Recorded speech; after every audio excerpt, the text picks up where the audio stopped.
Hi friends, तो आज था निफ्टी का एक्सपायरी मतलब कि जीरो टू हीरो वाला ट्रेड आज के दिन होता है। जैसे कि कम ही क्वांटिटीज़ में बड़ा ट्रेड पकड़ा जाता है, मतलब कि आपका जो प्रीमियम होता है वो कम पैसे में मिलता है, लेकिन आपको टारगेट बड़ा मिल जाता है।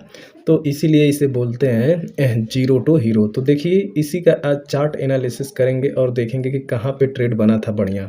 देखिए किस तरह से आज के दिन ट्रेड बना हुआ था। तो देखिए, ये हमारा पहला कैंडल है ग्रीन कलर का, बड़ी सी एक शुरू में ही बाइंग कैंडल आती है 5 मिनट के टाइम फ्रेम पे निफ्टी में।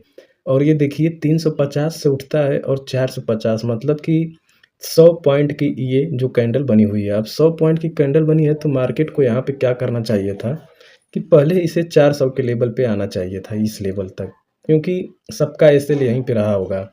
मार्केट यहाँ से आना चालू भी करता है, लेकिन आप देख सकते हैं कि 450 के लेवल पे आके ये रुक गया। यहाँ से एक वापस से बाइंग आती है।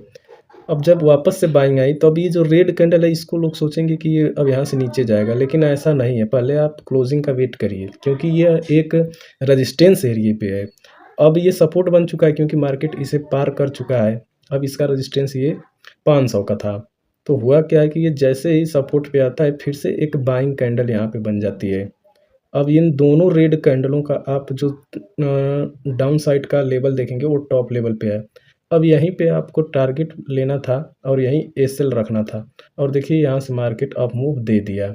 एक ट्रेड यहाँ पे कंप्लीट हो गया। यहाँ पे मेरा नुकसान हुआ था इस लेवल पे। मुझे लगा था कि मार्केट डाउन जाएगा, मेरा एसएल यहाँ पे हिट हो गया और नुकसान हो गया। चलिए इसे मैं हटाता हूँ। अब मैं चार्ट एनालिसिस आपको करके बताता हूँ कैसे आज के दिन ट्रेड करना चाहिए था। कभी भी मार्केट जब एक ही रेंज में जाता है तो कैसे ट्रेड किया जाता है, देखिए। अब आपको दिखेगा साफ साफ कि मार्केट जब एक रेड कैंडल में आ रही थी, उसके बाद एक अच्छा बाउंस आ रहा था। अब फिर देखिए रेड कैंडल आई और फिर एक सपोर्ट एरिया से फिर से मार्केट उठा और फिर से अपसाइड को मूव दिया। यहाँ पे आपको रेड कैंडल दिखेगी, यहाँ पे आपको रेड कैंडल दिखेगी, यहाँ पे आपको रेड कैंडल दिखेगी। अब ये कैसे काम करने लगी, अब आपको मैं ये समझाता हूँ। देखिए, मार्केट जब अपसाइड जा रहा है, एक रेड कैंडल आपको दिखी। जब ये मार्केट डाउन आ रहा है तो उसी रेड के लेवल पे आने के बाद उसी सपोर्ट, वहीं से सपोर्ट ले रहा है और फिर अपसाइड चला जा रहा है। फिर से ये रेड कैंडल बनती है। अब देखिए दोनों कैंडलों में बाइंग प्रेशर ज़्यादा है। मार्केट अपसाइड जाता है, फिर इसी लेवल से डाउन आता है और डाउन आने के बाद आप देखेंगे कि फिर से यही जो लेवल है, ये रेड कैंडल वाला, ये रेड कैंडल वाला, इसी लेवल पे मार्केट आता है और फिर यहीं से उठ जाता है। अब आप देख सकते हैं यहीं से उठ जाता है, फिर वापस आइए। अब फिर सब पूरा दिन वही हुआ है। अब देखिए जब इतनी बार हो गया तो आप समझ लीजिए कि आज पूरा दिन यही होने वाला है।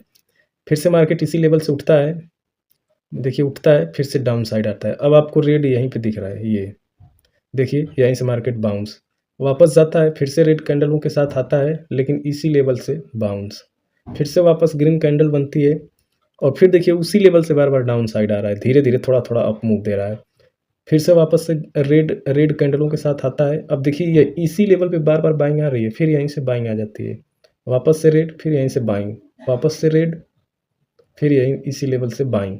तो मतलब कि जब कंटिन्यू मार्केट चले तो सिर्फ आपको रेड कैंडल ध्यान में रखना है। अप साइड के लिए, अप साइड के लिए आपको सिर्फ सिर्फ और सिर्फ रेड कैंडल का ध्यान रखना है। उसके बाद मार्केट आपको आराम से पैसा बनाने का मौका देगा। देखिए पूरा वही हुआ है। जैसे मार्केट कभी कंटिन्यू करे, बस आप पिछले रेड को ध्यान में रखिए। पिछला देखिए रेड कैंडल यहाँ पे है, जब मार्केट गिरा है यहीं तक गिरेगा, वापस से अप साइड। फिर से रेड कैंडल बन रही है तो आप टारगेट रखिए फिर से पिछले वाले रेड कैंडल तक, फिर वापस से बाइंग। सिर्फ यही होता है। तो आज के दिन जो निफ्टी का जीरो टू हीरो वाला ट्रेड था, इसी लॉजिक पे आज काम कर रहा था। इस तरह से अगर आज जो लोग ट्रेड किए होंगे उनका आज प्रॉफिट होगा। तो मैं आशा करता हूँ कि आपको ये चार्ट एनालिसिस समझ में आया होगा।